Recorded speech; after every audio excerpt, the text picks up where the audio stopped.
အားလုံးပဲမင်္ဂလာပါရှင်ဒီနေ့ညီမတို့ကိုဖြိုမှာပစ္စည်းပြက်ပြီးတော့ပြန်ဝင်ထားတဲ့ကားဆရာကြီးတို့အကြိုက်131မျိုးပါတယ်ယူရိုကင်းတို့ပစ္စည်းဘူးလေးနဲ့မိတ်ဆက်ပေးမှာပဲဖြစ်ပါတယ်ရှင်ဒီထဲမှာဆိုလို့ရှိရင်ဝင်ဝဆိုလို့ရှိရင်8ကနေပြီးတော့16ထိပါမယ်ပြီးသွားရင်ဒီလိုဝက်ဦးလည်းလေးတစ်ချောင်းပါမယ်ဒီလိုမျိုးတမတ်အသီးစိုက်လေးတွေလည်းပါမယ်စကူပစ်လေးတွေလည်းပါမယ်ငါးမှုသီးဆိုလို့ရှိရင်30ကနေပြီးတော့32ထိပါမယ်အရှည်သီးဆိုလို့ရှိရင်ဒီထဲမှာဆိုလို့ရှိရင်14ကနေပြီးတော့16ထိပါမယ်ပြီးသွားလို့ရှိရင်ဒီထဲမှာအလူသုံးများတဲ့16ပလက်သီးနဲ့21ပလက်သီးလေးလည်းထည့်ပေးထားမယ်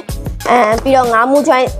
ဒူးစစ်လေးလည်းထည့်ပေးထားမှာပေါ့နော်ပြီးလို့ရှိရင် Richard မှာဆိုလို့ရှိရင်တမတ်ဆိုင်ပါမယ်ငါးမှုဆိုင်ပါမယ်3 way hand နဲ့တစ်ချောင်းပါမယ်ပြီးတော့စက်တန်ဆိုလို့ရှိရင်လည်းငါးမှုလည်းပါမယ်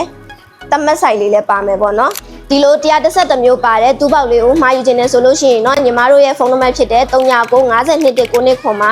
ဆက်တွဲမှာယူနိုင်ပါတယ်ရှင်မန္တလေးဆိုင်မှာလာရောက်ဝယ်ယူခြင်းတဲ့ customer တွေအတွက်ကြတော့24လမ်း8384ကြားအစာကြီးကွန်ဒိုမြင့်ကြီးအောင်မြေတာဆန်အစာကြီးကွန်ဒိုမြင့်ကြီးတက်မှာလာရောက်ဝယ်ယူလို့ရပါတယ်ရှင်အားလုံးကျေးဇူးတင်ပါတယ်